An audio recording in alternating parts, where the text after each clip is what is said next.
మాతృభాష, కానీ రాష్ట్ర భాష మటుకు హిందీ. మనం ఇంట్లో మాట్లాడుకోవడానికి మాతృభాష ఉంది, కానీ మన ఇంటి సరిహద్దులు దాటితే మనకి రాజభాష హిందీ ఉంది.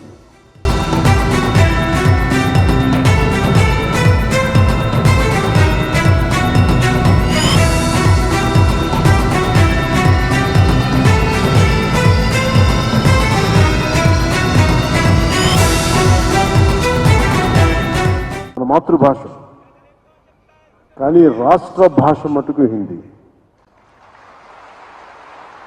మనం ఇంట్లో మాట్లాడుకోవడానికి మాతృభాష ఉంది, కానీ మన ఇంటి సరిహద్దులు దాటితే మనకి రాజభాష హిందీ ఉంది.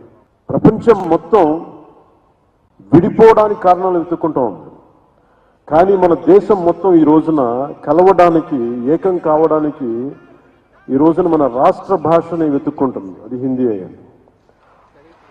నేను అలాంటి రాష్ట్ర భాష హిందీని నేను స్వాగతిస్తున్నాను. ద్రావిడ భాషలు కావచ్చు, తెలుగు, తమిళ్, కన్నడ, మలయాళం, ఏ భాషలు కావచ్చు, దేశంలోని అన్ని భాషలు కావచ్చు, మన మాతృభాష మీద మన గౌరవం ఉంటుంది.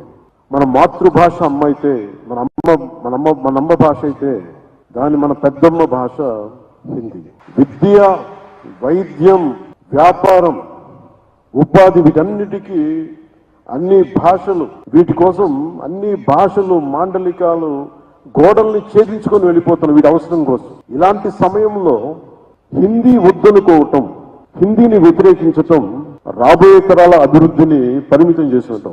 ఒకరితో కలవడం అంటే, మన హిందీని నేర్చుకోవడం అంటే మన ఉనికిని కోల్పోవడం కాదు, మనం మరింత బలం చేకూర్చడం. మనం